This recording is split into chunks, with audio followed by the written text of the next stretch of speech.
ज्ञान के अभाव में पता नहीं कहां कहां भटकता है। मंदिर में भटकता है, तीर्थ में भटकता है,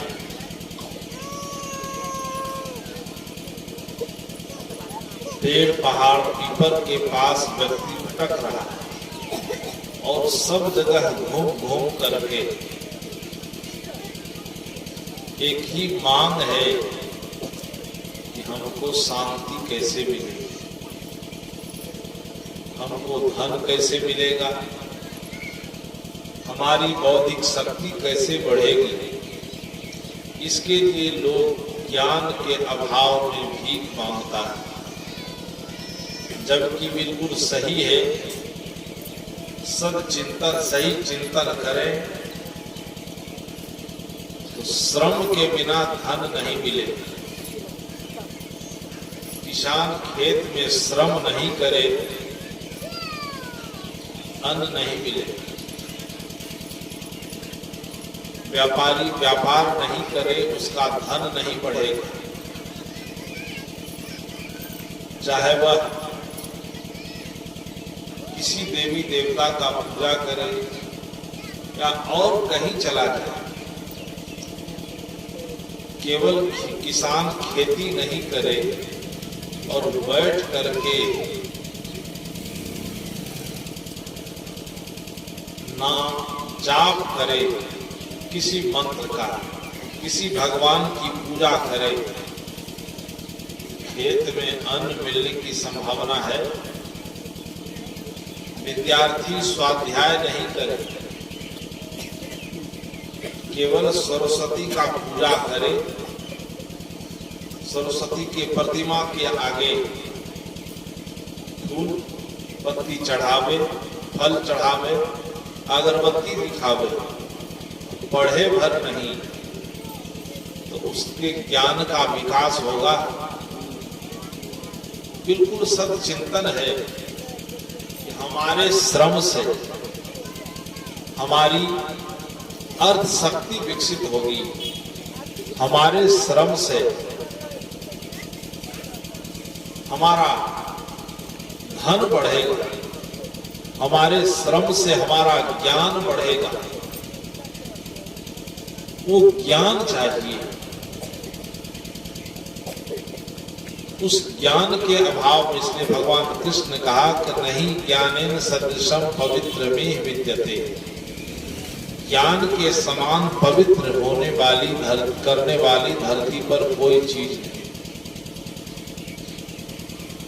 उस ज्ञान की आवश्यकता है और वह उस ज्ञान का भी आयोजन इस अवसर पर हुआ है। तो उस ज्ञान के माध्यम से हम समझें, सत्संग के माध्यम से दो विचारधारा है, एक विवेकवादी विचारधारा और एक परंपरावादी विचारधारा। परंपरा पर विश्वास करने वाले लोग अधिक होते हैं कि शुरू से ये परंपरा, ये प्रथा चली आ रही है, इसको छोड़ कैसे दें। अब श्राद्ध शब्द है, सब लोग श्राद्ध करवाता है। श्राद्ध के नाम पर पिंडदान होता है और कुछ होता है। विवेक करना चाहिए कि श्राद्ध शब्द है, उस श्राद्ध शब्द का अर्थ क्या है। मूल शब्द है श्रद्धा, मूल शब्द श्रद्धा है। श्रद्धा का माने है समर्पण। अपनी भावना का समर्पण हम करें। वो समर्पण कहाँ करें, इस ज्ञान की आवश्यकता है। हम भावना का समर्पण कहाँ करते हैं? हम अपने भावना का समर्पण वहां करें जहां से हमको कुछ मिला है, कुछ मिलने की संभावना है। तो श्रद्धा शब्द है, श्रद्धा शब्द से श्राद्ध शब्द की निष्पत्ति होती है और उस श्राद्ध में पिंडदान किया जाता है। यहां तो नहीं हुआ।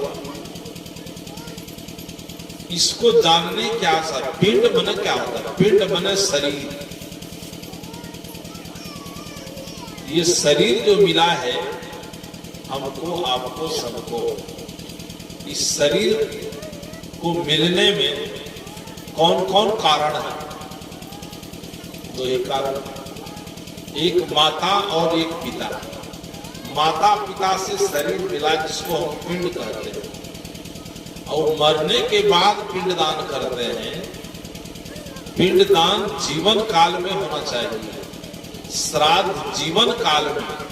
क्योंकि दो कर्म होते हैं, एक निमित्त कर्म और एक स्मृति कर्म। निमित्त कर्म जो होता है उसका फल व्यक्ति स्वयं भोगता है, और स्मृति कर्म जो होता है उसका फल उस व्यक्ति को नहीं होता, मिलता है जिनकी स्मृति में कुछ हम करते हैं, जैसे आज कर रहे हैं। आज से 11 दिन पहले शरीर छूटा है, 11 दिन और 10 दिन 11 दिन हुआ है। शरीर छूटने से पूर्व उनको भूख लगती होगी तो उनके हिस्सा भोजन बनता होगा, चावल रोटी, दूध आता होगा, उनके लिए फल आता होगा, भोजन लेते होंगे, फल लेते होंगे। शरीर पर कपड़ा फट जाता होगा तो उनके लिए कपड़ा आता होगा, कपड़ा पहनते होंगे। शरीर में रोग लगा होगा, उसके लिए औषधि आती होगी, दवा आती होगी, उस दवा का सेवन करते होंगे। ये है निमित्त, इस कर्म का फल उनको मिलता था। लेकिन आज जो हो रहा है, भोज भंडारा हो रहा है,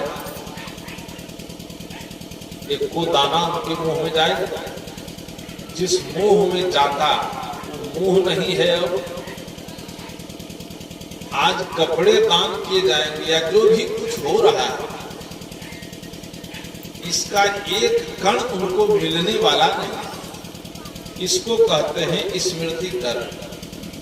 निमित्त कर्म, निमित्त कर्म जो है वो समर्पण का है कि माता पिंड है, शरीर है, इस शरीर का दान करना।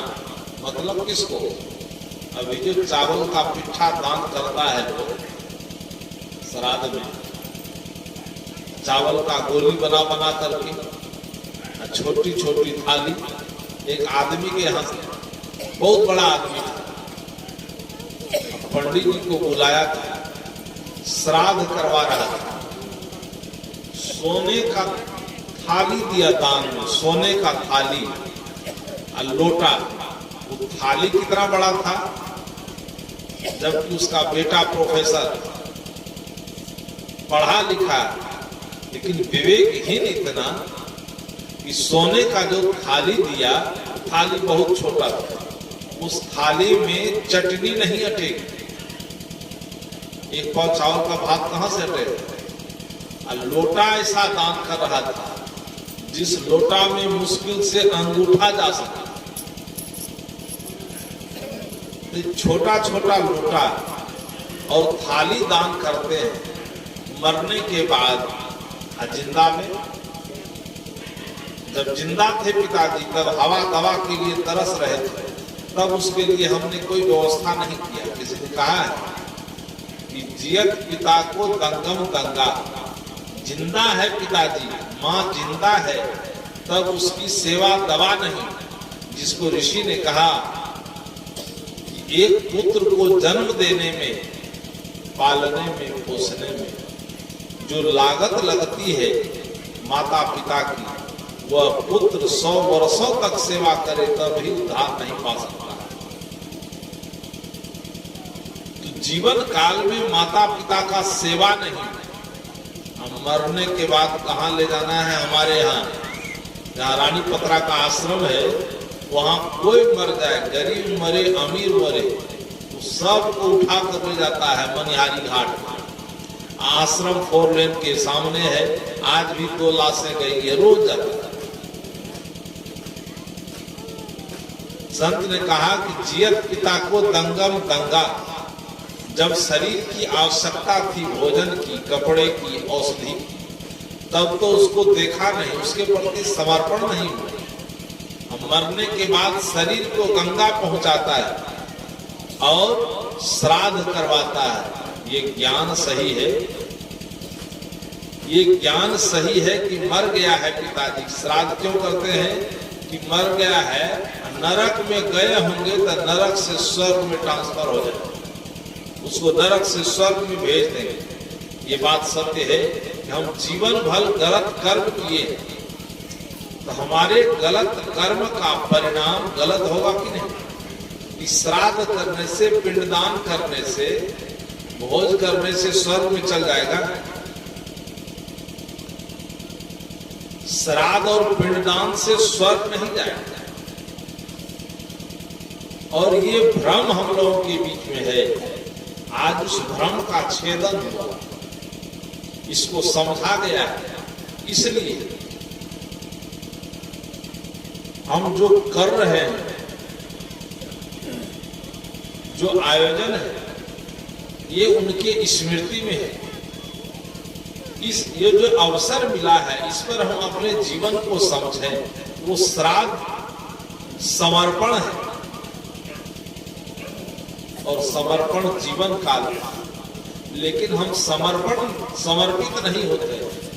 समर्पित होने का मतलब है कि माता पिता के प्रति सेवा परायण होना। वो सेवा का भाव नहीं है। श्राद्ध करने से फायदा होगा। इसलिए इस ज्ञान की आवश्यकता है। ये है क्या? श्राद्ध श्रद्धा शब्द है। श्रद्धा शब्द से श्राद्ध शब्द की निष्पत्ति हुई है। श्रद्धा माने समर्पण। अब वो श्रद्धा शब्द माता पिता के प्रति श्रद्धा हो, सास ससुर के प्रति श्रद्धा हो, गुरु के प्रति श्रद्धा हो, श्रेष्ठ लोग जितने हैं उनके प्रति यदि श्रद्धा होती है, समर्पण होता है, तो वहां से हमको कुछ प्राप्त हो सकता है।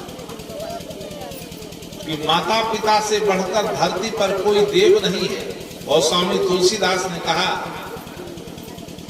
महाराज श्री राम से कहलवाया कि चार पदार्थ, गोस्वामी जी ने कहा कि चार पदार्थ करतल ताके, जे प्रिय पितु मातु प्राण सम जाके। कहा उस पुत्र और पुत्री के हाथों में चारों पदार्थ है। वो चार पदार्थ कौन कौन है? अर्थ, धर्म, काम और मोक्ष। यही चार चीजें मानव जीवन के लिए प्रमुख है। चार में सबसे महत्वपूर्ण है मोक्ष। कहा जिस उस पुत्र के हाथ में चारों पदार्थ है,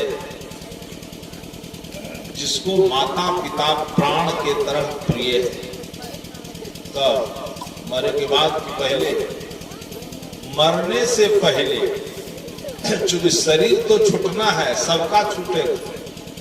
जब तक शरीर में आत्मा है तब तक उनके प्रति पूर्ण समर्पित होकर के सेवा भाव से सेवा करना, ये सबसे बड़ा धर्म है। और यही सच्चा श्राद्ध है।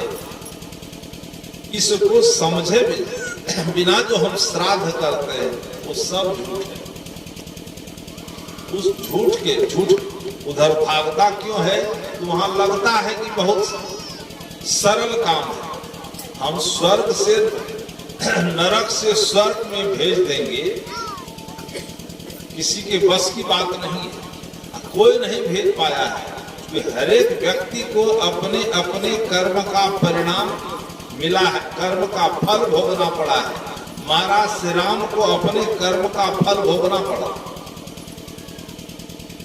भगवान कृष्ण को अपने कर्म का फल भोगना पड़ा। महाराज श्री राम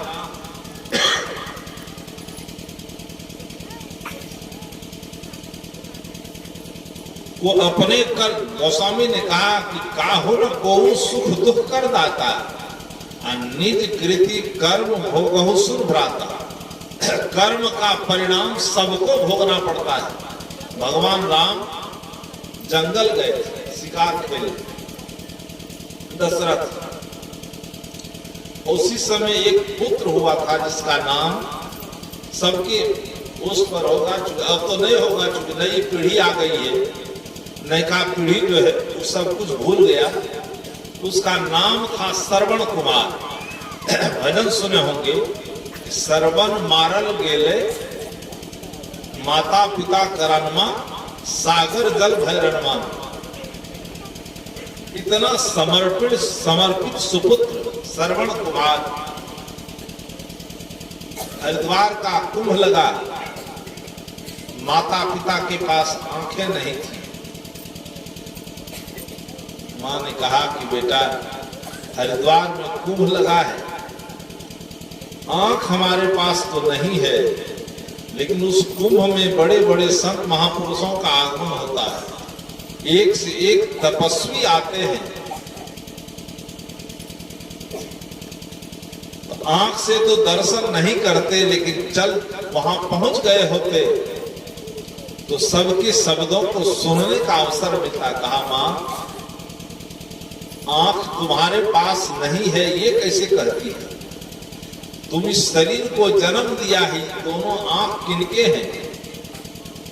ये आंख गोल गोल लगता था तो मां समझ गई गोल गोल आंख है, देखने में लगेगा उल्लू की तरह। तो मां और दादी मिल करके आंख को नम्हर कर दिया, लंबा बना दिया। कहा तुम्हें तो बनाई, ये आंख तुम्हारा है, ये शरीर तुम्हारा है, तुम्हारी सेवा में समर्पित है।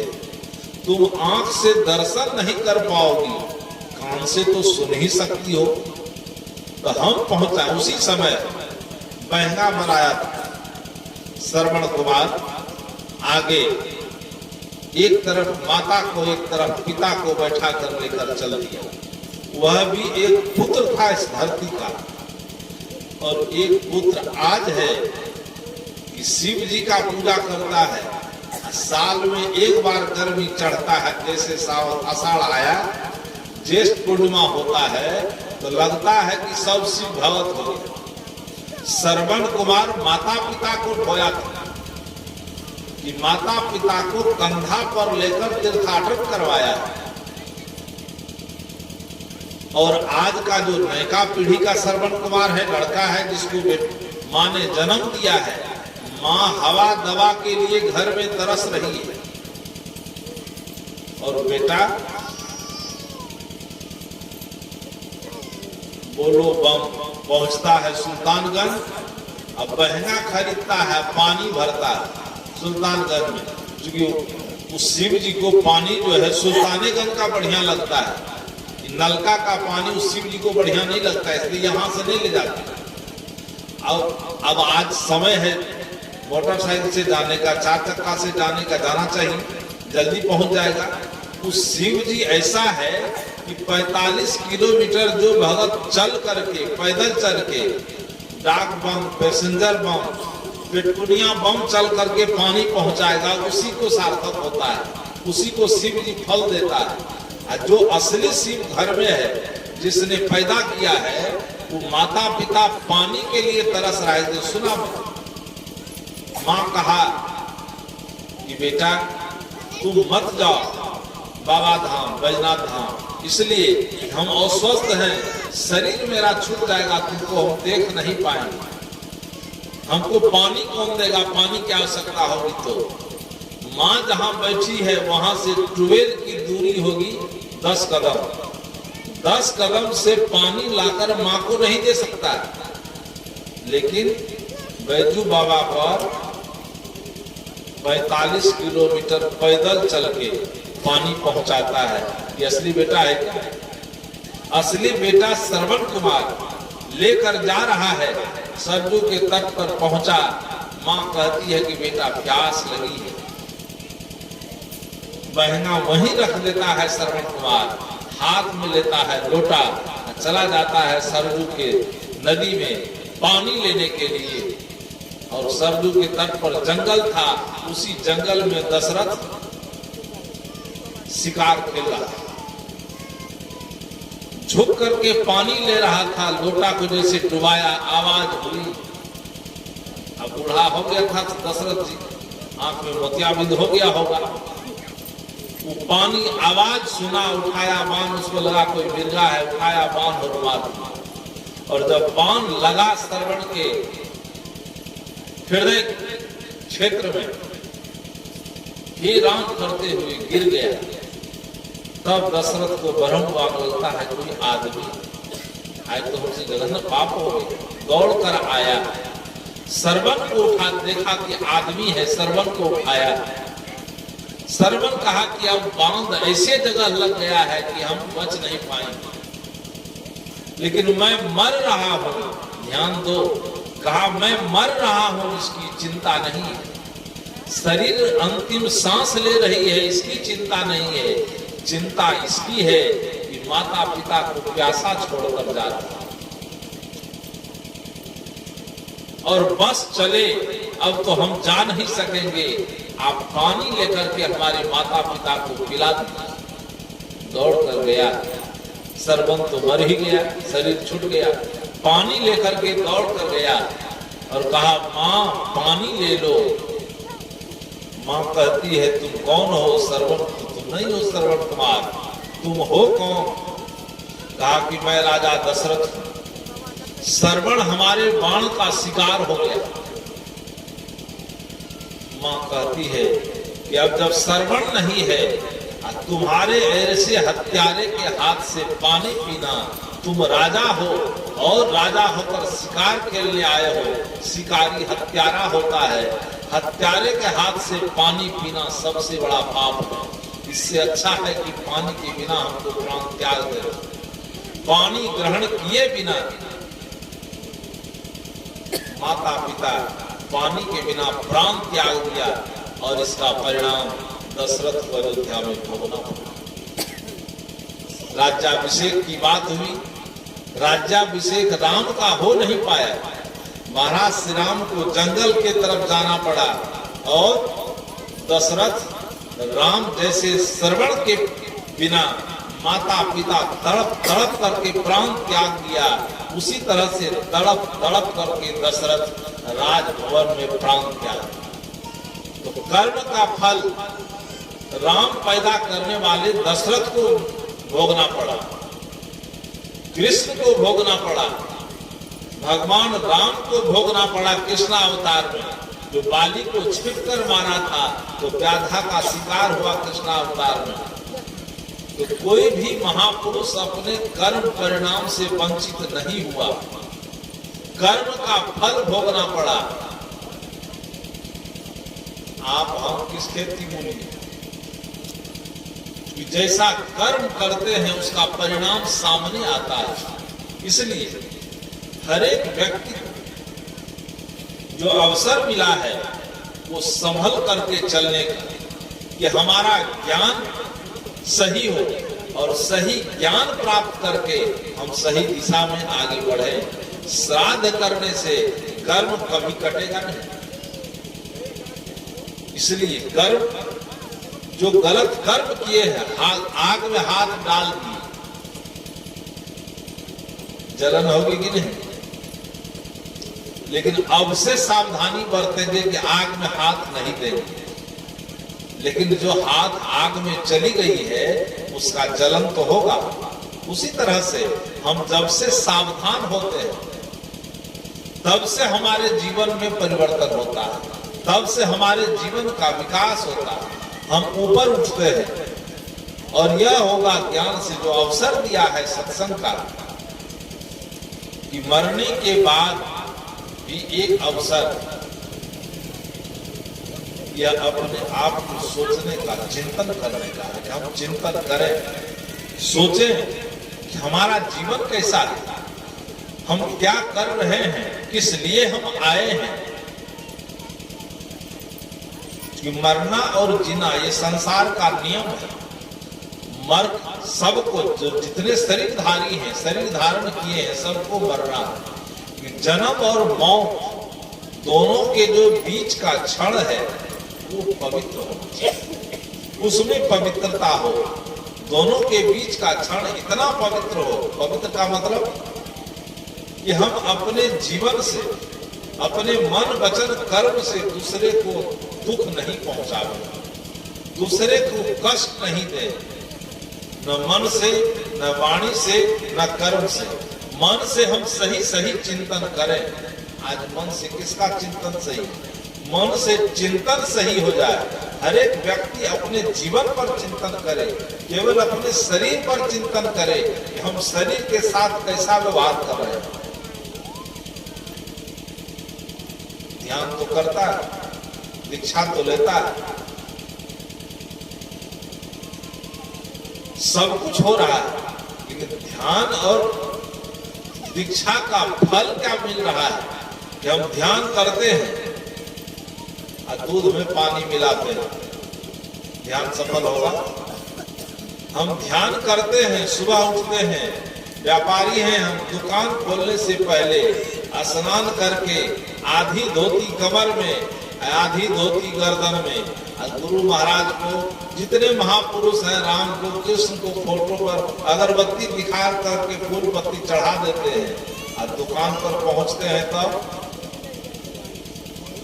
दुकान पर पहुंचते हैं तब 1 किलो को 900 ग्राम नापते हैं। किसी को देना है, 1 किलो माल कोई लेने आया है, 1 किलो चावल, तो उसको 900 ग्राम बना कर देते हैं। जितना डीलर है समूचे बिहार में या सौसे देश में, कही कि डीलर का जो नाप है, डीलर का, डीलर सबसे ज्यादा भगत होता है। जो डीलर होंगे हमको माफ कर दीजिएगा, वो डीलर का जो नाप है लीटर का, वो लीटर होता है 850 ग्राम का। वो तेल नापेगा, कहेगा 1 लीटर है, लेकिन 850 ग्राम से ज्यादा नहीं होता। जो भी चीज नापता है, गेहूं नापे, चावल नापे, चीनी नापे, उस सब में 150-200 ग्राम काट के नापता है। वो बाटा ही वैसा बना हुआ है और सबको लेना पड़ता है। जब लिखने की बारी आती है रजिस्टर पर, जहाँ साइन करते हैं आप लोग, उठाने जाते हैं तो लिखता है 2 किलो, और माल कितना मिला? 1.5 किलो। ये बेईमानी वो पूजा मेकअप करेगा? कभी मेकअप नहीं करेगा। इसलिए चिंतन हमारा सही हो, हम ठीक ठीक सोचें, केवल चिंतन सही हो जाए तो वचन सही हो जाएगा, भाषा सही हो जाएगा। हमारी चिंतन गलत है तो हमारी भाषा गलत है। भाषा इतना रफ है कि हम आपस में बात करते हैं, वहां तो रफ भाषा है ही, हम माइक लगा करके रफ भाषा का प्रयोग करते हैं। जब माइक बजता है